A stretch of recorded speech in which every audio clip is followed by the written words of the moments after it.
All right, welcome to our e-commerce meetup. This week, Lori and I are going to be doing some teardowns. We have 4 different branded sites today, so we've got a lot to go over. Our goal is to kind of cover different topics for each of the sites. We'll look at them on mobile and on desktop with some screen sharing. Anyone can jump in or leave some comments in our chat today, and we can kind of highlight some things that we think are working well or things that are some opportunities for improvement.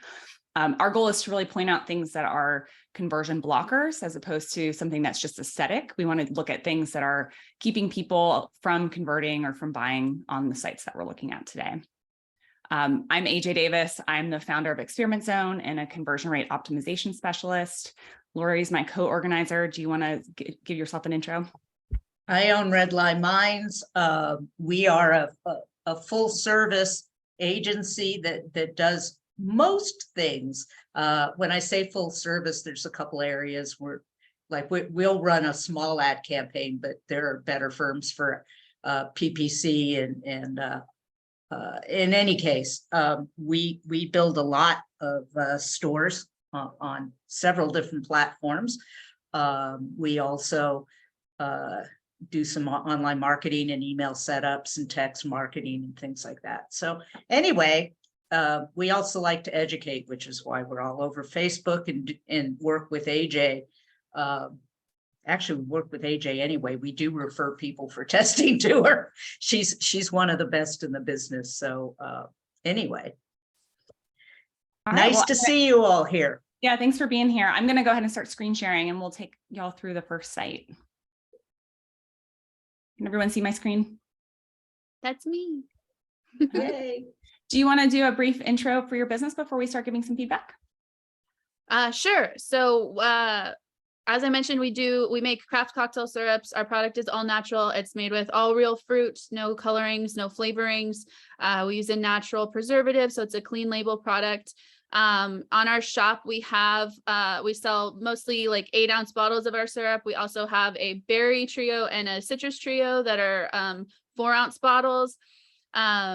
Then we've also got some I just added a bunch of little like cocktail stirrers and stuff that we had left over from all of our Christmas markets. I know you're going to tell me the pictures are terrible. But yeah, and then we also, we have a page for our virtual classes. We do a lot of like team building with those, like corporate team building is like our main account for those.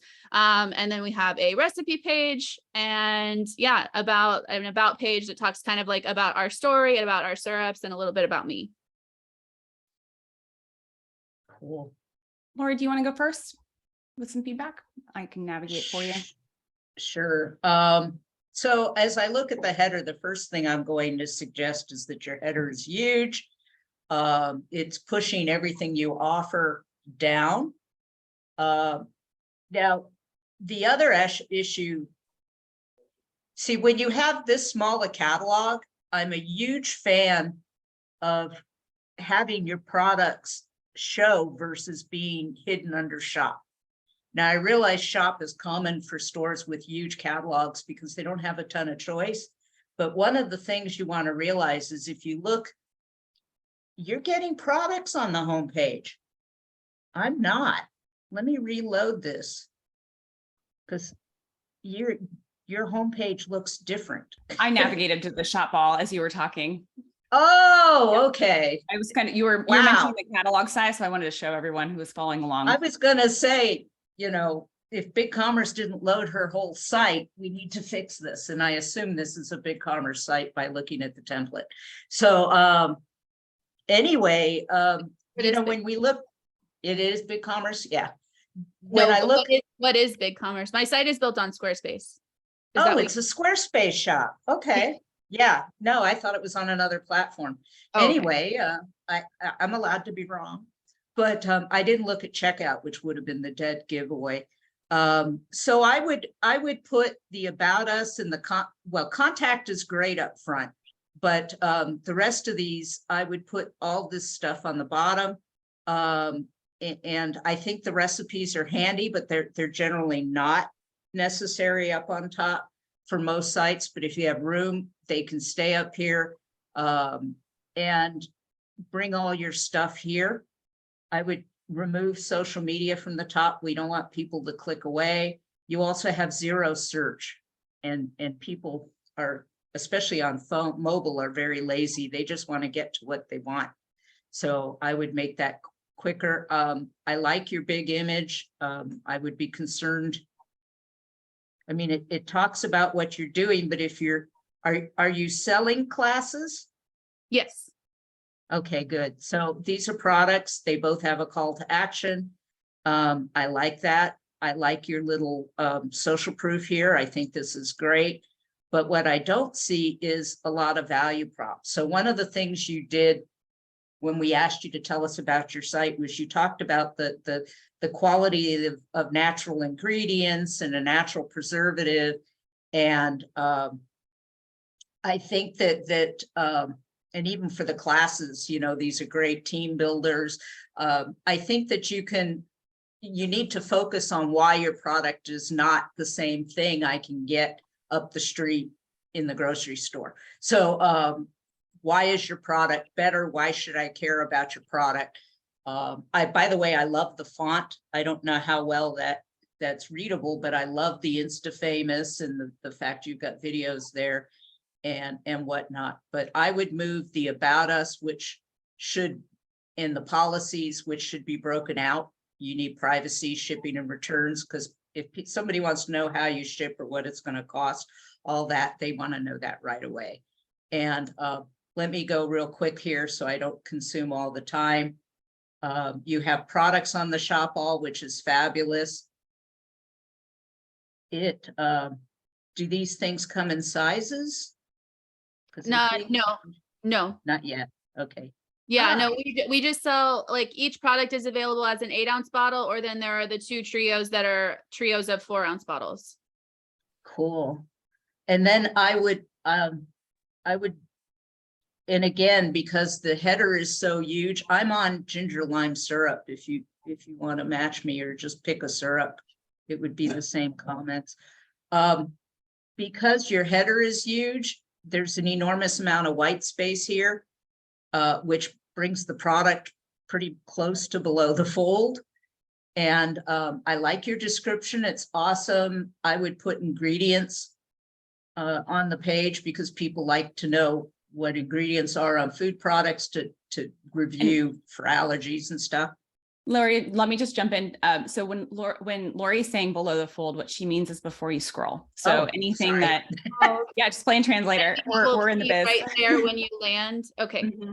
So what we see often in click tracking behavior is that when we look at how people use pages, they're really looking at the stuff that's on the page right when it loads. And so you want to have the image, you want to have the call to action or the button above the fold. So it's the first thing they see, they know what the page is about, and they feel confident they're in the right place. And when you have those elements, bounce rates go down because people feel like the website's working. All right, go ahead, Lori. Thank you. That was actually great. Yeah, ask a question quick. Yes. So when you say that the header is too big, so it bumps it down, do you mean the bitters and bubbles like in the middle? Yes. Or exactly is the header that's too big? The logo in the middle? Well, your logo is part of your header. And you've got all these things across, but you're, like I said, you have your menu items, which are off to the left. And then over here, you have your cart, which should be there. You don't want your social media there. You do want a search of some sort and your logo. So yeah, the proportions here are wrong. They're not really buying your logo, they're buying your products. So and the header element is typically considered navigation, this left section, the logo in the middle, and then any of these sort of interactive account type widgets, which are pretty typical. To Lori's point, some of these shouldn't be given this much attention, but I think the challenge is this white space that's created because of the size of the logo. Typically, a lot of sites are shifting to the logo on the left and the navigation in the middle because it has a lot of visual weight on the page, and you want people interacting to get to the products. Robin, I see your hand raised. Do you want to comment? Yeah, I was going to say, as a consumer, I would love to see, like they're saying, that product on top. So I don't know if you guys can speak to, excuse me, any like data or metrics behind that. But yeah, when I go in, like I want to see what I'm getting, and to search for the policies and all that, I'm fine scrolling to the bottom and looking for the fine print and clicking links down there. Like that's totally okay with me. I just want to know what I'm getting right off the top. Yeah, it should. There one of should the- be no question what the site's about the minute you land. So, Yeah. Yeah, what I was going to add on the homepage is just so that you're striking this balance between two different types of services or products. So you have your classes and the syrups. And right now they're really stacked. So the first thing you see that's prioritized are the classes because it's higher on the page, and the syrups are second. And you may actually want to show those in parallel. So when people land on the site, if they're there to find syrups, they can see both and feel confident that this site will offer that as well. You could probably get rid of some of this text and just have a very simple box that someone could tap on to then go get more of that information, give you more space, pull that all up the page. And then to Robin's point, something that we see over and over again being very successful is actually exposing the products on the homepage in a carousel format. So you may have seen this where maybe you see 3 to 5 products across. You may be able to scroll through it, or maybe it's just a couple of products to begin with. Oftentimes it's the bestseller products, and it gives people something to kind of hook them in to pull them into the product page. So some people are going to want to click through the navigation. Some people are going to want to click through the learn more. And then some people are going to say, ooh, cranberry, the cranberry cocktail syrup, I really want that one. And they can click right to it. So giving people multiple paths to products can be really successful. I also would say that your homepage is kind of wasted because you really only have 2 clicks right here on the same banner, and everything else is a click away with the Instagram feed. So, and Instagram isn't what you're selling. Instagram is supposed to help you. And it is part of your social proof. So in addition to showing products, you may want to make those 2 separate buttons categories, but above that, have a really strong value statement in an image, like make cocktails that will stun your friends, or the best cocktails you've ever drank, or and I'm just winging it here. Don't consider those good, but you get the idea. Why did you create the business? Why did you create this product? And by the way, make sure you have a really strong, I haven't looked at your about page. Make sure you have a good story, but you can still explain I'm here. What do you sell? Why do I care? That has to be answered right away. And then you can build out your page. And you have to really strike a balance because you don't want to have big chunks of text to describe that. So if you may notice on other sites that they'll have icons that describe like a more complex idea, like US made, and they'll have a flag. And then you'll show that same set of maybe 3 value propositions on the homepage, on the value proposition page, or on the product page, maybe again in checkout. And so it reinforces those core things that are the reasons people buy from you versus at the local grocery store or somewhere else. Okay, Cool. Awesome. I'm I'm gonna play time cop and switch over to the next brand since we're about 20 minutes in. But we're happy to answer any of your follow-up questions, Caitlin, offline or in chat. Mark, did you have a comment before we hop over to something else? Yeah, I just wanted to ask Caitlin, do you offer your product as a subscription or just one-off sales? Or no, I don't want to offer subscriptions. okay, And I'm just curious. I know that there's, a whole lot of value in that and everything, but it's not something we want to do right now. Gotcha. Okay, I'm just curious. Yeah. Right. Great. Thanks for offering up your site, Caitlin. We're all excited to try your service. All right, we're going to switch over to try it. I know now that I've seen all the options. All right. Dare to Sparkle will be up next. And I think that's me. Yeah, you want to give a little intro of your brand? Yeah, so I'm actually going through like a rebrand right now. So I'm actually really glad that you guys picked me for one of these. So my brand that we're rebranding to is all about helping crafters and artists of all skill levels, whether you're just starting or if you've been in the game for 5 to 10 years. So I do specialize mainly in glitter, as you see at the front, but I also sell like other craft supplies that may match with that, like brushes, silicone molds. I mainly cater to like epoxy artists. So yeah, going through a rebrand, updating photos, trying to get like a more like uplifting environment is kind of what we're focused on. So all the glitter names and product names are, positive words, motivational words, stuff like that. So trying to get that feel throughout the whole website. And what platform is the site built on? BigCommerce. You want to go first this time, AJ? Sure, happy to do it. And I know some of the things there'll be some similar feedback. So I'm going to try to look at some different aspects of the site too. So one of the things I'm seeing in my, like this certain device size on desktop is there's a navigation here, but we also have sort of the mobile navigation here, which can be a little confusing because you may not realize that there's more here to find or how to kind of balance the items in one section versus the other. In contrast to the last site, there's a lot of variety in like the different categories and ways that you might move through the site.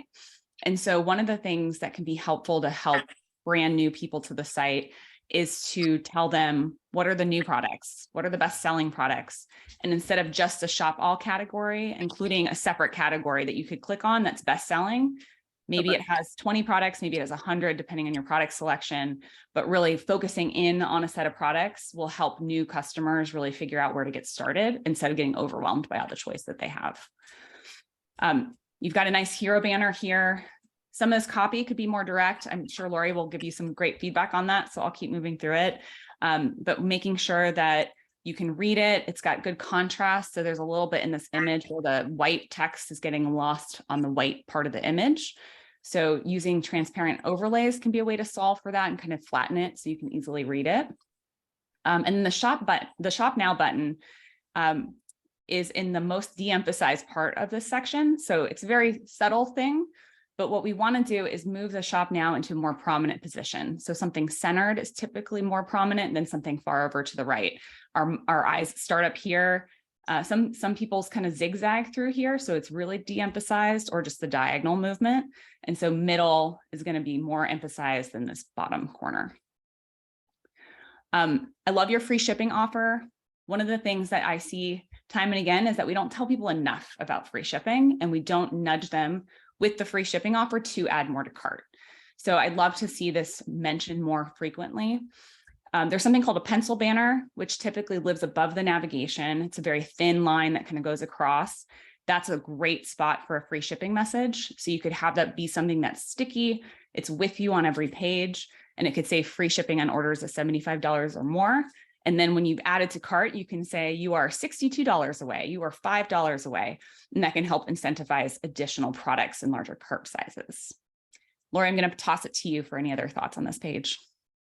Okay, well, the first thing I'm going to say, and she doesn't show it, is that I get smacked with your pop-up instantly. And the reality is, especially when you're asking for my phone number for text and you're not offering email, which, by the way, rules out pretty much everybody over 50. You know, I won't give you my phone number. I'll give you my email. But anyway, I would give people an opportunity to see what you're about so they know if they want to be on your list.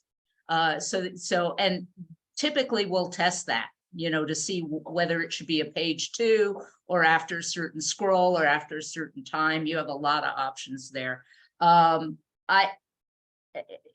From the first banner goes, I love the sentence. It just doesn't tell me who you are or what you do or why I should care. So I think that it's a really pretty tagline, and it probably could be used, but I don't know that it belongs in some of your most important visual space. The other thing is you've done, Lori, we got a question, a follow-up about the pop-up comment you just made. What's the ideal time delay for pop-ups? What have you seen, Lori? Oh my goodness. So that's a tough one because it really is going to vary by your audience. And again, how fast do I realize I want your stuff and I want to know? So enticing photos would probably elicit a successful response faster than something where I have to dig through to figure out whether I'd ever come back again. So we always test. As a default, I'll start with maybe 5 or 6 seconds for a page 2, because quite frankly, if somebody isn't willing to look at a second page, they probably aren't buying. So that's the other end, is whether you just want numbers or whether you want buyers. So people likely to buy. So that's the other reason to delay, is to make sure that the people you're putting on your list and ultimately paying for actually want to be there. And So that would be. I'd yeah. add a third option, which would be a scroll depth. So sometimes we'll look for people who get past this initial load on the page so that you're seeing that they're interacting with the page. They're not bouncing because it's the wrong page for them, or they're not really looking for glitter. And then still hitting them pretty early in their shopping experience, and then hitting them potentially again later on or on a second visit. Oftentimes the defaults on these tools are just ask once.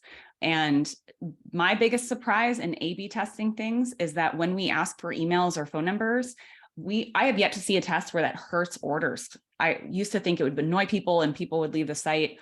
We don't actually see that happen. People are pretty used to it, and they just may not give you their email or phone number. And so a lot of it's about optimizing to get the right email and the right phone number, as Lori's saying. Yeah. So I love your products. I actually like your photography. I mean, I think it would benefit from a little consistency because some of these are full color and some of them are white background. Typically, your primary image is going to be a white background image, but for your homepage, this color is awesome. But what I think I would like to see here is, again, value props. You know, why do I want to buy these things from you? And perhaps some categories, just so they get especially when you have everything hidden under shop all, it'd be really nice to see some of your busiest categories up here, and some social proof. You know, so I see you have a Facebook group, which is a great marketing technique.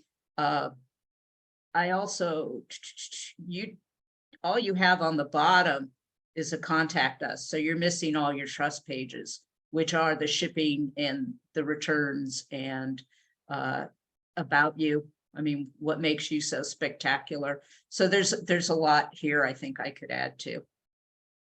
Hey, Brian, I see your hand raised. Do you want to jump in with something? Yeah, I had a question. So if you look at the products, there are some products that have 5-star reviews and they're highlighted, you know, there's like a dark black color, and there's like 5 stars that are gray color. I'm assuming there's like no reviews there. I think kind of for the products that sell well, it probably makes it stand out, but I guess what are your thoughts on that, Lori or AJ? I would put my featured products up front. Absolutely. The ones people like, because that's a social signal. They, you know, so, but it looks like a new site. We've done some testing on this because the heuristic would be show how many reviews you have, put the best, like top reviewed things. And I think that's true in most cases. There are situations where we want to surface new products that aren't going to have reviews, and we've tested just hiding it all together.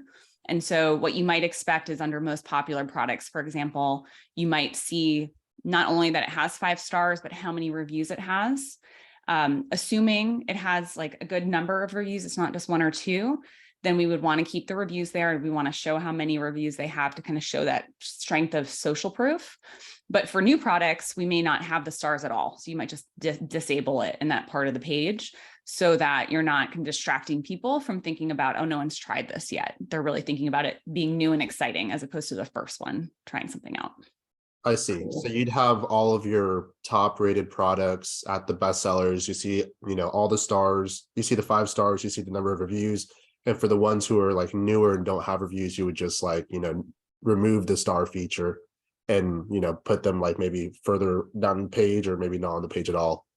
Yeah, new can be very powerful as a category. So I wouldn't necessarily recommend not showing it. I would just like distinguish it and have a different experience for how the reviews interact with those specific products.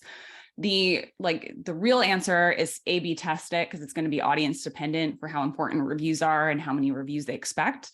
But the heuristic would be for bestsellers, you would expect to be able to see reviews. For new products, you want to not even point to reviews because in this type of listing situation, because you don't want to distract people from the fact that they're going to be the first one to review it. Got it. Thank you. Cool. And I just wanted to give a quick product comment. I actually put the link in the chat, but I'm on the soft bristle brush page. And what I would suggest, if possible, since it looks like you're doing your own photography, number one, let people see the brush color as they switch through so they can see sprinkle versus goldstone mix, etc. I realize you have them all in one photo, and that's great for a primary photo. but I would separate them so as they switch, they change. You also have a very, very short product description, which isn't going to help people understand why this is a good brush. It also doesn't, you know, like how long is this? What's the dimensions to it? If it's easy to clean, maybe you want to link to a cleaner that you sell. There's a lot you can do here, I think, but without words, you don't have anything to capture any SEO. Just so you know. And just to explain the SEO, that's how you get people to the website using search engine optimization. So the keywords people are typing to find products like yours. One other comment I'd make on this page is that a lot of these templates include a lot of elements that actually distract people from becoming a customer. So share on these different social media platforms, probably just visually distracting, probably not useful for most companies because people are not going to be taking these actions. And if they are, they're probably distracted enough, they're not going to come back and buy. So let them like review or leave their own way of doing that. You could do it as a follow-up email after purchasing. But the less we can do to distract people, the more that they're going to buy. Similarly, waitlist or wish list functionality is something that for the most part is more of a distraction unless it's more like a gift giving site where you might be putting together a registry of some kind or a wish list for holidays or something. So those are things you could A/B test out. But again, the philosophy or thing here is to really aim for simplicity, focus on image, focus on price, focus on the selections they have to make, and then a really good call to action, I'll add to cart button. Cool. Are we out of time here? Thank you. I appreciate your guys' feedback very much. Great. No Yeah, thanks problem. for sharing your site today. Appreciate it. Love it. All right, we'll switch over to plant addicts. Lori, why don't you go first on this one? Okay, so I know these guys and an enormous amount of thought went into the site. So that this is a more mature, I think it's a great contrast only because it's a more mature site, you know, where they've learned a lot from their customers already, where a new store is going to have to take some guesswork. I think it, again, if we look back to the other sites that we just talked about, I think it's pretty obvious what they sell. You know, you've got categories, I'm glad to see houseplants, guys. I don't know if Chris is in here or some of these guys, but I shopped this. I have a house, I just bought a house in May. So I actually came in here and shopped it to see what I could find that I wanted. And I was looking for houseplants, and that's a brand new category for them, but they didn't have it. So, and one of the things that I would say is as I look through, the homepage is great. They've got all kinds of ways you can filter your results to find what you want, except that as I got inside, so growing zone 7, it would be really helpful for me if the first thing I did was isolate the catalog to fit what actually will grow in my area, because nothing grows all over the place, and all these wonderful photos make me want everything. So that would be probably the biggest change I would make, is let's have these zones and houseplant, you know, offered right up front so that I know what I'm looking for will work for me. Other than that, I like the filters. I like the containers. I like that in stock. I'm actually on one of the product pages. Just pick one. They're actually pretty cool. So I'm on the purple pixie lure, blah, blah. Okay. So one of the things, and it's kind of interesting. So this one's a pre-order product. I like that in stock is very obvious. Oh, goody, they have them. This will tell you if you want to pre-order it, so you can get ready for your spring. You can shop now, and it'll be delivered when it's an appropriate time to plant.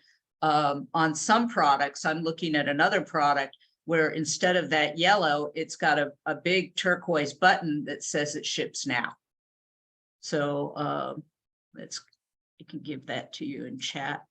Because some of their stuff, I mean, we picked the wrong time of year. Because you know, most people are not planting their yards yet. So what did I just do? Oh, I see. Okay. Wrong link. String of pearls, decorative pot add-on. This one didn't say either way, but I guess that's a house plant.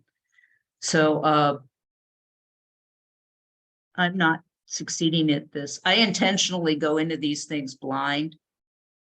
There, I put the link in the chat finally successfully. Lori, Because I want to that's see it. still a Dare to Sparkle one. Is it really? I'll give you a second Okay. to sort that out. And we had a question come in around tabs on the product description pages versus a single page. So I'll be really curious about Lori's feedback on this too. The thing that's really critical from a UX perspective or conversion perspective is that people can find the information that's critical to making a decision. And so sometimes the tabs can be helpful just to help isolate those. But we've also seen designs work where maybe they're collapsible. So you can see something like open by default, and then the next section is container sizes, which is collapsed. You could click to open it to see the different content. So it kind of depends on what information's there and kind of which information is critical to purchasing. And we don't always know the answer to that without doing an A/B test of which things should be defaulted open, what should be first in the list. Oftentimes descriptions are defaulted to first and are least important because some of that detail just doesn't matter if it's the wrong size or wrong location. So it will depend on your use case and your customer and what people are doing with it. Lori, do you have any thoughts about SEO value of the tabbed approach versus exposed or something else? Yeah, it used to be that anything hidden in a tab was deprecated from an SEO standpoint. In most cases, these are JavaScript, so Google is able to crawl all of it. So I don't think that's as big a deal, but and again, without A/B testing, this type of horizontal tab is less successful than a vertical set of tabs or accordion, which we commonly see on mobile. Accordion works on desktop. This looks like a site designed on desktop. I also am not real fond that the secondary tabs are so light. They'd be very easy to miss, and they certainly won't pass ADA compliance. They've got a video embedded in the description field in the one I'm looking at, but then it's also replicated in the video section. So I kind of wonder why they've got a duplication here, and the one inserted in the description isn't mobile responsive where the one in the video section is. So there's a lot of things here that I think this is nitpicking, but this is what you do. This is why AJ exists. She goes into businesses that have enough traffic to actually measure and says, let's see how your customers respond to these ideas and what we should test to see so that she could optimize conversion. So again, at this point, I think there's an enormous amount these guys are doing well, but I've yet to see a site that can't benefit from something. You know, there's a reason why even Amazon A/B tests constantly. One thing I'd comment on, just kind of a slightly detour, is they have gift cards called out pretty prominently on their site. And so that's something that a lot of businesses kind of leave off the table or collapse and aren't really sure where to put in the navigation. And so if you expect that your consumer group would be gift giving this type of product or something in this category, give it its prominence to test it out. So we do see that adding gift cards, especially in the holidays for a lot of products, right into the top of the navigation helps those shoppers who are like, I don't know what this person would want at all. I know nothing about plants, but I know they like plants. And it gives them that direct path to purchase something that's quick and easy without kind of having them work to find if you offer a gift card or not. It's also a nice nudge to remember gifting, because people sometimes will be shopping for themselves and go, oh yeah, so-and-so's birthday is coming up. I should really get them something from the site. So it's a nice way to get a higher AOV as well. I also just realized that they do have the growing zone option, but I missed it completely, which tells me it's probably not in the right place. it also pushes the cart, which people expect to be at the far right, over. But it's red. I don't find that to be a huge issue. The other thing is while I've gotten my zone, it isn't segmenting out the category, the product. So I actually have to go into the menu and click on my zone, and then it will separate out the catalog. And all it's doing there is checking the filter. So I am at least seeing a filtered selection. So it's possible to do that. It's just not executed, I think, as customer friendly as it could be. Yeah, and as someone who didn't even know what a grow zone was before this call, to me, I wouldn't even know where to begin if I saw that in the navigation. I see by zone. I don't know what my zone is. I don't know what it is. And so giving that more prominence to help people, like a way to do that might be like, find out what plants will grow in your area, like use the plain language to help people who are new to the type of product you offer navigate your product selection. It's very similar to bestsellers, right? The idea of narrowing in the product selection, hand-holding that new customer through your catalog is, pre-filtering or kind of pointing people that's based on my input rather than asking me for my zip code. Remind me that, hey, plants don't grow everywhere, because I would be that person who would say, oh, it's really beautiful. I just want to have it at my house. So let me order it and then I'll fail. Thank you, Sherry, for your notes on that. I appreciate that. Lori, I'm going to click through to the orders, the order flow here for your feedback too. Okay.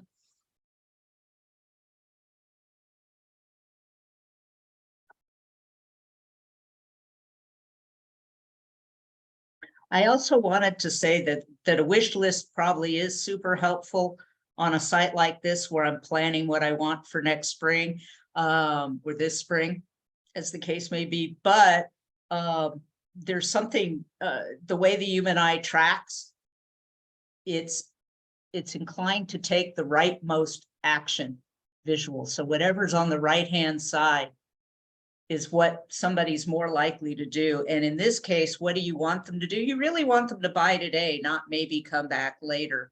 So I would switch those buttons. And on BigCommerce, there's also a default on the drop-down mini cart that's backwards as well. What do you want them to do? Give me your money. That's what I want you to do. So let's encourage that.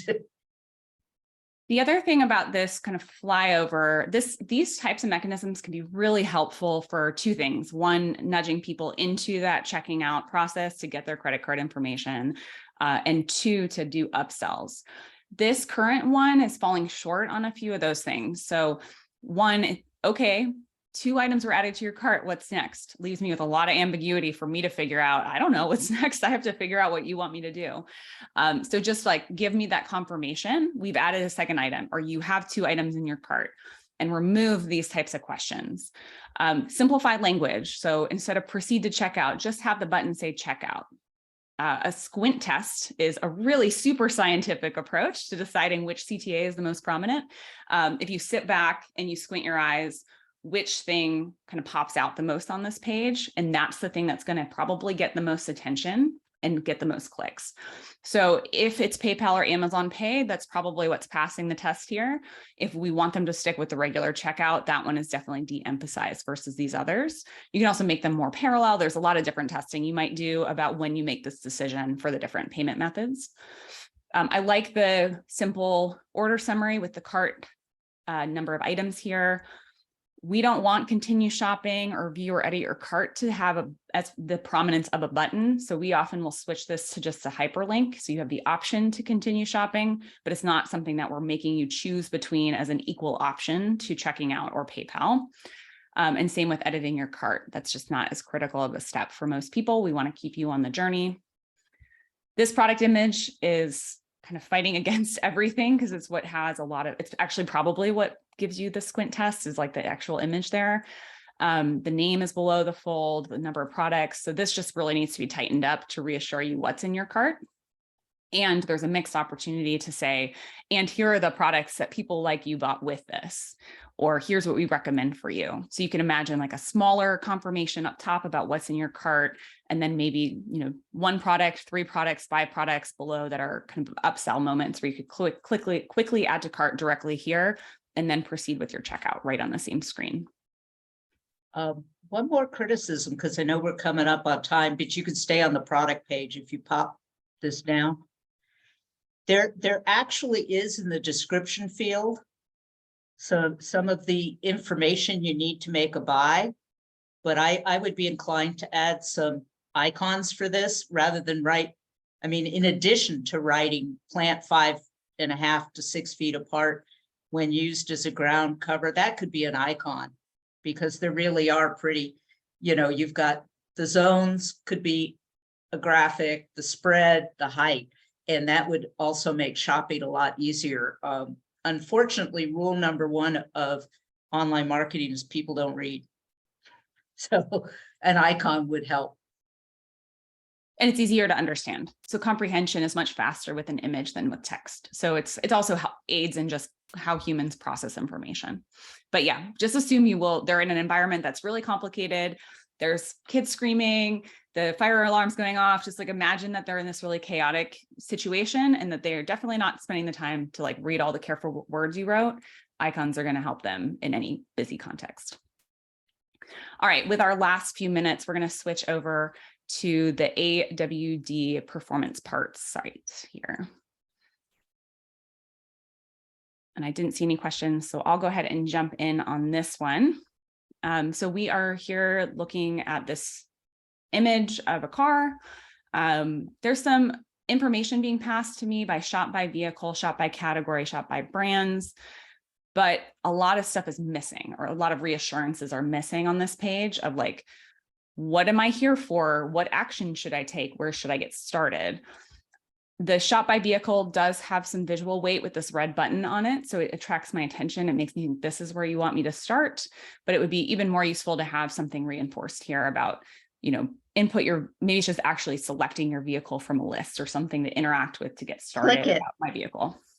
Click on which one? The image? Shop my vehicle. Because if I click the image, nothing happens, which is also a problem. Right. All right, Yeah. Shop my vehicle. That's what you're looking for. That's what I'm looking for. And I'd look for that over this image so we can just really, it's in my zone of what I'm looking for. Yeah.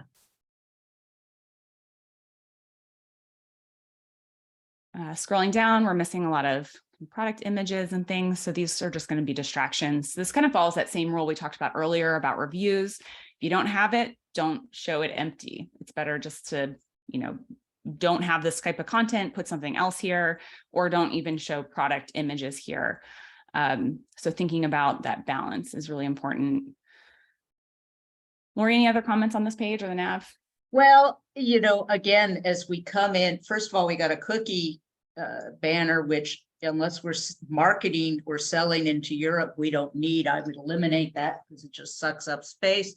But we've got this big image of a car. And I don't know anything else about it. I mean, I can tell that you're something to do with car because your logo says performance parts and I see a shop by vehicle, but this doesn't tell me anything. I don't know if you're a broad parts store, if you're a specialty store, are you selling only high performance parts? I mean, there's just nothing here that indicates that, and this incredibly valuable space has no value proposition, no call to action, nothing. So, it's really just taking up space. And then, we certainly haven't answered the what do you sell and why do I want to buy it from you, which is really, your major first impression. And then we pop in on all these products that don't have images. And again, no social proof, no categories, no value propositions. There's not even social media links. Oh, I guess there's a Facebook page at the bottom and a bunch of payment. But I think there's just an enormous amount of work that's still, this looks like a store that's just getting started and needs to complete more work. The other thing, and I know this theme, it's the oddest thing for this theme. They use the hamburger menu, which generally means this is a mobile menu to run the sign in, sign out. And because it's in a key visual spot and it's off the expectation of most shoppers, I would not use it. The other thing, as I was kind of clicking through as Lori was talking, is each of these elements on the navigation interact differently. And that creates kind of chaos and confusion. So clicking on shop by vehicle, it's popping something open that I interact with that then takes me somewhere else. Shop by category is showing me a menu, which then probably takes me to a page with a listing of those products. Shop by brand, if I click on it, takes me somewhere immediately. And then, you know, as we talked about, that pop out, all these different elements are kind of working against each other to create chaos on a site where I just want your help. Hold my hand, tell me where to go. Tell me the first step you need my car, year, make, model. Great, let's focus on that. And then create everything sort of de-emphasized for people who know how to shop the other ways. And so the other thing here is there's a lot of information here. It's not clear to me what the order is of these and how I should kind of like digest all these choices. The human brain can really only store 7 to 10 pieces of information at a time. So if our navigation gets much beyond that, we're requiring that people think and then compare, think and then compare, and it just really slows down our processing. And so thinking about subcategories, you know, apparel is not a parallel category to oils and oil filters. And so thinking about how can we separate those out, maybe they're their own navigation section, maybe you kind of click into an upper category and then kind of note in or focus in after that. But there's a lot of organization stuff that needs to be done to help people find what they're looking for. There's also a category called uncategorized, which really shouldn't be there. But, you know, there's a lot here that I think could be improved. The shop by brands is really confusing because I didn't realize till I clicked that those are the brands of parts you carry. That should be information that at least to a limited degree is available on your homepage because it's part of trust. Oh, look, they carry my favorite brands. But you know, I assumed it was going to be car brands. So I actually jolted when I hit that page. So I opened this page, Lori, and still thought it was car brands. oh boy. It should be like top brands and then a view all page or something like that. Mark, I see your hand raised. Do you want to jump in? Yeah, I just had a question about when you were talking about organizing that big list of everything by shop by category. On the search feature, is that something that you see that people use a lot? Because, you know, a lot of times if you put in a certain name of a part or something that you're looking for, you know, it'll search through the entire inventory, not always specific for that model. So I was curious how you kind of combat that. Yeah, we have clients in this space, and the way that we've helped them navigate these kinds of problems is that the search page itself has a lot more information. And so if there's more complexity to your search, instead of opening up a search field that's just empty, you can provide guidance and filtering on a search page that has more of that support, so that you can really set the page up to say, hey, give us your vehicle number, or you can search by your VIN number, or you can search by the specific brand of the part. And so kind of giving people more direction in search and kind of breaking the traditional model of just open-ended search can be a way to kind of navigate them instead of giving them a confusing list of things to find, really focusing in on what they're looking for and how they're thinking about searching. Yeah, because I know I was actually looking at, this is more directed to Phase Tech actually, because they're a Chevy parts, store. And I'm looking for a specific part for my car that I don't know that they actually make. So I was just kind of curious how to go about finding that on a page. So. Yeah, and these types of sites are more search centric. And so that's where having something like the homepage really focus in on capturing that information and then really filtering down everything, just as Lori said on the last site, can really streamline that customer journey. Gotcha. Okay, thanks. And we actually do need to put a pin on it for today. We're just a few minutes out for the end of our call. I wanted to, I'll give Brian a chance to jump in, and then I'll give some final announcements about what to expect for the rest of the year. So go ahead, Brian. So when you typically work with e-commerce brands, is your services typically like a one and done, like one-time service and then it's over? It seems like, you know, you emphasize a lot on A/B testing. So if you do, I'm assuming there may be kind of like a like a longer term relationship where you're working across, a couple months? And if you do kind of like, I guess, do you do the one-time service, or if you do the monthly service, kind of how long do you typically work with clients? Is it 3 months, 6 months, a year? How does that look like? Yeah, I'll jump in real quick and then give Lori a chance to answer too. So we, Experiment Zone offers an audit, which would be a one-time project where we would give an assessment like we did today, but in more detail and with a report of here's the top opportunities for your site. And those are often things that a team will go back and just fix. And then a list of things we could potentially do as A/B test. And then for folks that have higher traffic, are really able to support that ongoing testing and learning and optimization, we really see people seeing the value of that within the first few tests. And then we've got clients that have been working with us since the beginning, which has been 6 years. So it can depend on priorities and things like that for a company. But once you get rolling with optimization, you'll learn that there's always tweaking and always more revenue to be gained. And so as you learn more about your customers, you can get more and more revenue and success. Lori, how would you describe that for you guys? So we also start almost everything with an audit, and we'll include SEO, and sometimes actually we've just increased it to include content funnels and stuff like that, so that you can really nail it down as you progress. We work off a monthly contract, and I don't do the same level of A/B testing that AJ does. She's just frankly quite better at it, and it's our policy as a firm to try to be the best or one of the best at what we do. So when I find something that somebody else does better, I tend to refer out. So anyway, I wouldn't want to even come close to implying that I do the same thing that AJ does. And actually, one of these days we should compare our audits. Yeah, that would be fun. We can do that. Yeah. With our last Last thing I wanted to ask is, what are some conversion rates that you've had with clients that, before they worked with you, and what it looked like after they worked with you? Yeah, that's lots of variety in what actual conversion rates are that depend on some of the bottom of the equation. So how the traffic sources and quality of traffic, intent of traffic. But we very regularly see lifts of 20% over the first few months working together to conversion, and continuous growth from there. So that's a good ballpark figure.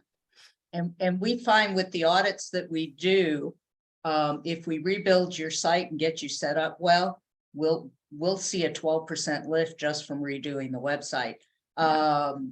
That's our average. Some better, some. I mean, I think the very best we ever did was 40%, but that was also an unusual case that wouldn't apply to most merchants. So it just kind of depends on what you sell and all the different things you're doing. Because if you're not marketing, we can build you the best site on the planet, but you're probably not going to do a lot of volume. Yeah, that's a great point. Are your conversion percentages based on upping advertising as well? No, mine aren't. Yeah, Hers we hold constant traffic, and then the percentage lift from there. Okay. Yeah. So the improvement to the conversion rate is what I was citing. Yeah. Thanks everyone for joining today. We really appreciate the attention and all the different brands who put themselves out there for feedback. We hope you took away some really key things for your own business as well. We're making this a quarterly tradition now with the Austin eCommerce and Meetup. So we'll be doing this virtually once a quarter. You're welcome to submit your site at any time, and we'll add it to our list of brands to tear down. We're also starting a monthly coffee hour here in Austin for folks who want to meet face-to-face. We'll be at Easy Tiger on South Lamar. And then once a quarter, we're also going to have some panels and guest speakers to talk about specific topics in more depth. So keep an eye on the Meetup page to get information about all of that. And just so you know, for March, it looks like we have Pinterest on tap. So for product-based merchants, Pinterest is often overlooked, and yet it in many instances can be one of your top organic generators. But so it certainly should be on your menu of advertising spots to check. So we're just going to talk. We're actually getting somebody from Pinterest in this particular instance to talk about how they use that to provide a lift. So thanks everyone so much for being on. We look forward to seeing you next month. Take care. Bye.